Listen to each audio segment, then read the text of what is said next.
Hello বন্ধুরা, আজ আমি তোমাদের জন্য ক্লাস থ্রির আমাদের পরিবেশ বইয়ের ভিডিও নিয়ে হাজির হয়ে গেছি। আজকে আমি তোমাদেরকে 46 নম্বর পৃষ্ঠা থেকে ভিডিও করে দেখাবো। আমার আগের ভিডিওগুলো যারা দেখোনি তারা ডেসক্রিপশন বক্সের লিঙ্ক থেকে সেই সমস্ত ভিডিওগুলো দেখে নিও। তাহলে চলো আমি আজকের ভিডিওটা শুরু করি। আজকের বিষয় হচ্ছে চললো খাবার দেশে বিদেশে। দেখো, কেতকী ভাবলো চালের কথা। চাল কি তখন ছিল? পরের দিন স্কুলে কেতকী চালের কথা বলল। দিদিমণি শুনে বললেন, ঠিকই বলেছ, তখন চাষ হতো না। বনের গাছে গাছে যা ফলে থাকতো তা জোগাড় করতে হতো। তাহলে তখনকার দিনে কী হতো? আগেকার দিনে চাষ হতো না, বনের গাছে গাছে যা ফলে থাকতো তাই জোগাড় করতে হতো। তাই রোজ কেউ চাল পেত না। উত্তম আলু খেতে খুব পছন্দ করে, তাই বলল, আর আলু? এদেশে আলু এসেছে মোটে 400-500 বছর আগে। তাহলে আমাদের দেশে আলু কত বছর আগে এসেছে? 400-500 বছর আগে এসেছে। অনেক দূরের দেশ থেকে এসেছে। আসিফ বলল, কি করে এলো? জাহাজে করে। সেই দেশ আর আমাদের দেশের মাঝে অথই জলের সমুদ্র। জাহাজে করে সেই সমুদ্র পেরিয়ে মাঝে মাঝে লোক আসতো, তারাই আলু এনেছিল। বৈশাখী আম ভালোবাসে, সে বলল, আর আম? আম এদেশেরই ফল, নানা রকমের আম হয়। বৈশাখী বলল, জানি দিদি, আমাদের বাগানেই 5 রকম আম হয়। উত্তম জানতে চাইল, আর কি অন্য দেশ থেকে এসেছে?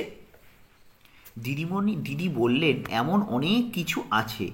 এদেশে যা নেই লোকেরা জাহাজে করে তা আনতো, সে দেশে যা নেই তা নিয়ে যেত। দিদি আরও অনেক কিছু বললেন। বোর্ডে 6 রকম খাবারের কথা লিখে দিলেন। কোনটা অন্য দেশ থেকে এদেশে এসেছে আর কোনটা এদেশ থেকে অন্য দেশে গেছে সবাই পড়ল, দিদির কথা শুনল, তারপর বুঝলো। আমরা একটু পড়ে নিই দিদি বোর্ডে কী কী লিখেছেন। দেখো, আলু অন্য দেশ থেকে এদেশে এসেছে, টমেটো অন্য দেশ থেকে এদেশে এসেছে। তাহলে এগুলো মনে রাখতে হবে, আলু টমেটো এগুলো অন্য দেশ থেকে এদেশে এসেছে। আম এদেশ থেকে অন্য দেশে গেছে, আম আবার উল্টো কিন্তু।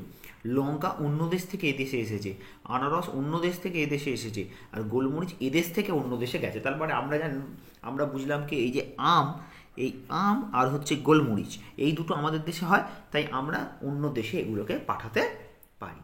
ঠিক আছে? আর এগুলো আমাদের দেশে হতো না, পরে আমাদের দেশে এগুলো এসেছে অন্য দেশ থেকে। আলু টমেটো লঙ্কা আনারস এগুলো। আগে স্থলভাগে শুধু বন ছিল।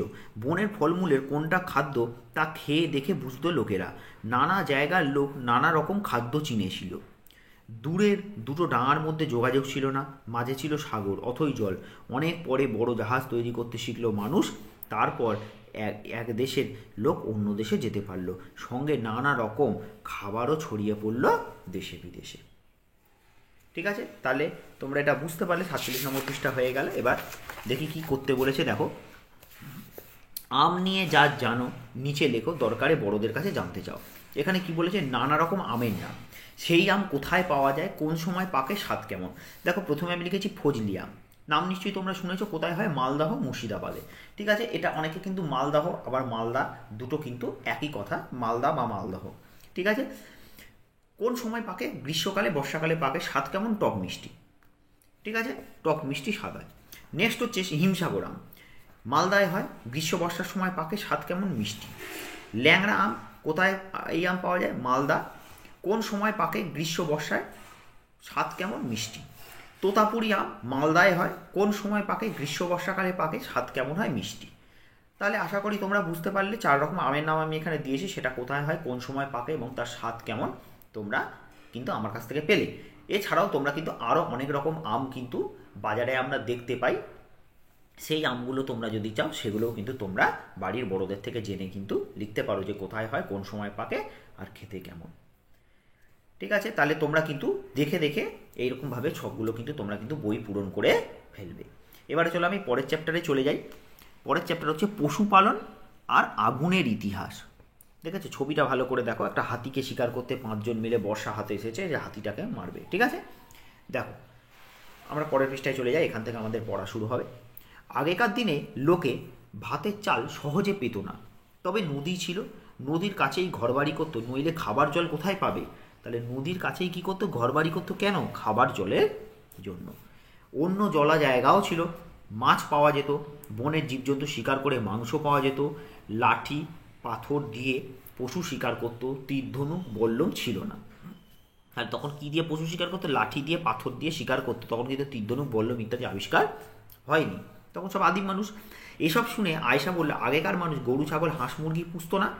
দিদিমণি বললেন, প্রথম দিকে পুষতো না, কোন জন্তু পোষ মানবে তা তো বোঝেনি, সেটা বুঝতে পারার পর পশুপালন শুরু হয়। তাহলে পশুপালন কখন শুরু হয়? তাহলে কোন জন্তু পোষ মানবে সেটা যখন তারা বুঝতে পারলো, তারপর পশুপালন শুরু হলো। রিম্পা বলল, আর ফলমূল?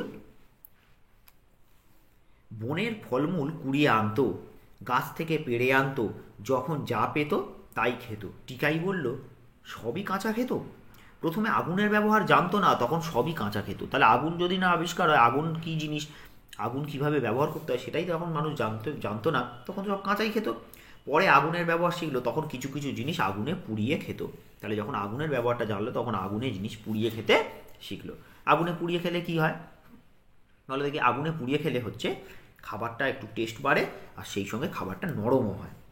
ইতু বলল, আগুন জ্বালাতো কীভাবে? দেশলাই তো ছিল না। প্রথম দিকে আগুন জ্বালাতে পারতো না, ঝড় হলে বনের গাছের শুকনো ডালে ডালে ঘষা লাগতো, আগুন জ্বলে যেত, যাকে আমরা বলে থাকি দাবানল। তোমরা নিশ্চয়ই শুনে থাকবে কথাটা, দাবানল। ঝড় হলে কী হতো? প্রথম দিকে মানুষ তো আগুন জ্বালতে পারতো না, তখন ঝড় হলে বনের গাছের শুকনো ডালে ডালে ঘষা লেগে যেত, দিয়ে আগুন জ্বলে উঠতো। জোরে ঘষা লাগলে ডালে ডালে আগুন জ্বলে উঠতো। সেই কাঠ এনে রাখতো, একটা কাঠ থেকে আর একটা কাঠ ধরিয়ে নিত। রবিন বলল, নিভে গেলে তো আর জ্বালতে পারতো না। ঠিক তাই, অপেক্ষা করতো আবার কবে জ্বলন্ত কাঠ পাবে। ঠিক আছে, এবারে দেখি পরের পৃষ্ঠায় চলে যাই আমরা। তাহলে হয়ে গেল। এবারে দেখো, দলে করি বলা বলি, তারপরে লিখে ফেলি। দেখো, আগেকার মানুষ খাবার জোগাড় করা আর রান্না করার বিষয়ে তোমার নানা রকম ভাবনা নিচে লেখো। যে আগেকার দিনের মানুষ কিভাবে খাবার জোগাড় করতো, কী করতো, আমরা একটু দেখে নিই। সেটা হচ্ছে, দেখো, কিভাবে খাবার জোগাড় করতো, কি কি খাদ্য পেত, ছবি দিয়েও দেখাতে পারো। আর কি কীভাবে খেত, আগুনের ব্যবহার করার আগে, আগুন ব্যবহার করার পরে, মাটির হাঁড়ি কড়া তৈরি হওয়ার পরে। দেখো এখানে একটা দিয়ে দিয়েছে কি না, কীভাবে খাবার জোগাড় করতো? বনে জঙ্গলে শিকার করে। শিকার করলে কি শিকার করতো? হরিণ শিকার করতো, গাধা শিকার করতো, গরু শিকার করতো, মোষ শিকার করতো, এই ধরনের প্রাণীগুলোকে শিকার করতো। শিকার তো করলো, এবার আগুন ব্যবহার হবে, খাবে কীভাবে? তখন কিন্তু কাঁচাই খেত। বাঘসিংহ ঠিক এখন যেমনটা কাঁচা খায়, মানুষ কিন্তু তখন এদের মাংস কাঁচাই খেত। আগুন ব্যবহার করার পর কি করলো? ঝলসে খেতে শিখলো, যে আগুনে শুধুমাত্র পুড়িয়ে নিয়েই খেত, ঝলসে নিয়ে খেত। এবার মাটির হাঁড়ি করা যখন তৈরি হয়ে গেল, তখন মানুষ রান্না করতে শিখলো, তখন আস্তে আস্তে কী করলো? সিদ্ধ করে রান্না করে খেতে শিখলো। নেক্সট হচ্ছে, দেখো, নদীতে শিকার। কি করতো? নদী থেকে কি পাবে? নদী থেকে মাছই পাবে, তাহলে বিভিন্ন ধরনের মাছ পেত। আগুন ব্যবহার করার আগে কীভাবে খেত? সেই মাছকে কাঁচা খেত। আর আগুন ব্যবহার করার পরে সেটাকে ঝলসে নিয়ে খেত, এবং পরবর্তীতে যখন হাঁড়ি করা তৈরি হলো, তখন তাতে ভেজে তরকারি করে সুন্দর করে আমরা এখন যেভাবে খাই, হয়তো খানিকটা সেভাবে তারা খেতে শিখলো। হলো। নেক্সট হচ্ছে বনে বনে ঘুরে। তাহলে বনে বনে ঘুরে কী পাবে? বিভিন্ন ধরনের ফলমূল, পাতা ইত্যাদি। এগুলো আগুন ব্যবহার করার আগে কীভাবে খেত? কাঁচা খেত।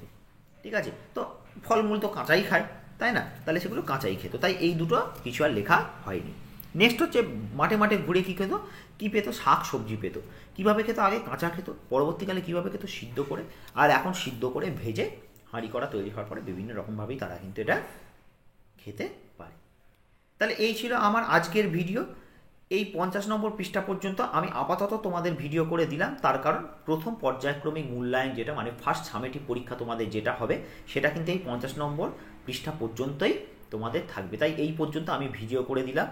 যদি তোমাদের ভিডিওগুলো ভালো লেগে থাকে, তাহলে ভিডিওগুলোতে অবশ্যই কমেন্ট করে দিও, লিখে জানিও ভিডিওগুলো তোমাদের কেমন লেগেছে।